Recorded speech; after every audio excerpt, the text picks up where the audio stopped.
الحمد للہ رب العالمین والصلاة والسلام علی سید المرسلین محمد وعلی آلہ واصحابہ اجمعین اما بعد فقد قال اللہ تبارک وتعالی فی القرآن المجید اعوذ باللہ من الشیطان الرجیم بسم اللہ الرحمن الرحیم وقضى ربك ألا تعبدوا إلا إياه وبالوالدين إحسانا إما يبلغن عندك الكبر أحدهما أو كلاهما فلا تقل لهما أف ولا تنهرهما وقل لهما قولا كريما واخفض لهما جناح الذل من الرحمة وقل رب ارحمهما كما ربياني صغيرا صدق الله العظيم.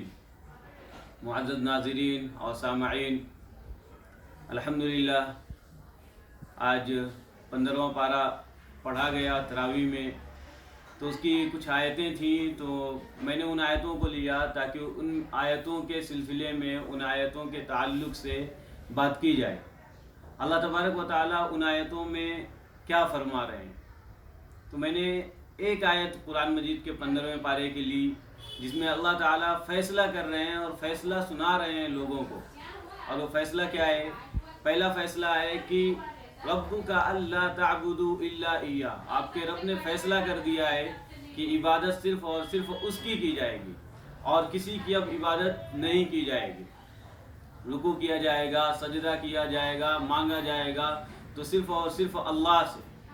پھر دوسرا فیصلہ جو اللہ نے کیا، دوسرا جو حکم سنایا لوگوں کو، وہ ہے کہ اپنے والدین کے ساتھ، اپنے ماں باپ کے ساتھ اچھا سلوک کرو، اچھا برتاؤ کرو، اچھا بیہیو کرو. یہ اللہ تعالیٰ نے فیصلہ کر دیا. اب اس میں کسی بھی طریقے کی کوئی مصالحت نہیں ہونی ہے، کوئی کمپرومائز نہیں ہونا ہے. اس آیت میں اللہ تعالیٰ فرماتے ہیں کہ اپنے والدین کے ساتھ اچھا سلوک کرو. اگر ان دونوں میں سے یا کوئی ایک بڑھاپے کو پہنچ جائے تو ان کے لیے کبھی اف بھی مت کہو. اگر وہ آپ سے کسی کام کو کرنے کا حکم دے رہے ہیں یا کسی چیز سے منع کر رہے ہیں تو آپ ان کے سامنے اوہ یا اف بھی مت کہو. ایک دم خاموشی سے ان کا کام کرنا ہے، ان کی خدمت انجام دینا ہے. یہ اللہ تعالیٰ فرما رہے ہیں. اور انہیں کبھی جھڑکو مت. اگر وہ کبھی نفقہ مانگ رہے ہیں، کبھی پیسے مانگ رہے ہیں یا کوئی کام تم سے بول رہے ہیں تو انہیں ڈانٹو مت، انہیں ڈپٹو مت. اور ان سے ہمیشہ نرمی سے بات کرو اور پیاری بات کرو. اور ہمیشہ ان کے لیے اپنے بازوؤں کو پھیلا کے رکھو کہ اگر کوئی کام بولیں، اگر کوئی خدمت بولیں تو ہم فوراً ان کے لیے کھڑے ہو جائیں. اور ہمیشہ ان کے لیے دعائیں کرتے رہو. اور اللہ تعالیٰ نے دعا بھی بتلائی ہے، رب ارحمہما کما ربیانی صغیرا. یہ اللہ تعالیٰ سے ہمیشہ دعا کرتے رہے ہم اپنے والدین کے لیے. اللہ کے نبی صلی اللہ علیہ وسلم کے پاس ایک صحابی آئے، جاء رجل الی النبی صلی اللہ علیہ وسلم فقال، اور انہوں نے کہا کہ کون سب سے زیادہ حقدار ہے کہ میں ان کے ساتھ اچھا سلوک کروں؟ تو اللہ کے نبی نے فرمایا تمہاری ماں. پھر صحابی نے پوچھا پھر ان کے بعد کون ہے؟ تو آپ صلی اللہ علیہ وسلم نے فرمایا آپ کی ماں. پھر انہوں نے پوچھا کہ اس کے بعد کون ہے؟ تو آپ صلی اللہ علیہ وسلم نے فرمایا تمہاری ماں. پھر انہوں نے کہا کہ اس کے بعد کون ہے؟ تو اللہ کے نبی نے فرمایا تمہارے والد. یعنی تین مرتبہ اللہ کے نبی صلی اللہ علیہ وسلم ماں کے حق کو بتا رہے ہیں کہ ماں کا حق کیا ہے. ماں کا حق بہت بڑا ہے. ماں کے حق کو سمجھیں، ہم ماں کے اسٹیٹس کو، ماں کے مقام کو جانیں. اور اللہ کے نبی صلی اللہ علیہ وسلم خود فرما رہے ہیں کہ کاش میری ماں زندہ ہوتی اور میں نماز کے لیے نیت باندھا ہوتا اور میری ماں آواز لگاتی اے محمد، اے محمد، تو میں نماز توڑ کے ان کی خدمت میں حاضر ہو جاتا. اسی طرح حضرت موسیٰ علیہ السلام اللہ تعالیٰ سے ایک مرتبہ پوچھتے ہیں کہ اے اللہ، جنت میں میرا ساتھی کون ہوگا؟ جنت میں میرا ساتھی کون ہوگا؟ تو اللہ تعالیٰ فرماتے ہیں فلاں کسائی تمہارا ساتھی ہوگا، فلاں قصاب تمہارا ساتھی ہوگا. موسیٰ علیہ السلام فرماتے ہیں کسائی میرا جنت میں ساتھی؟ تو اللہ تعالیٰ کہتے ہیں کہ ان کے ساتھ آپ ایک دن رہو، آپ کو معلوم ہو جائے گا.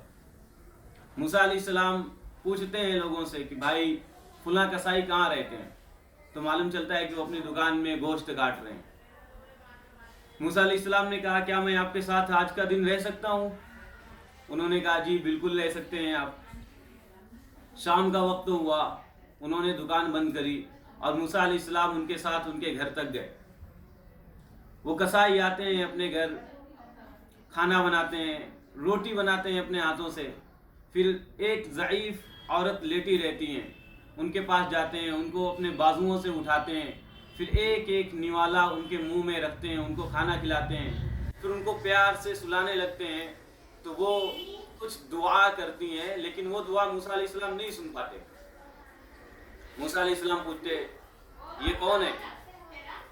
تو وہ کسائی کہتے ہیں کہ یہ میری ماں ہے۔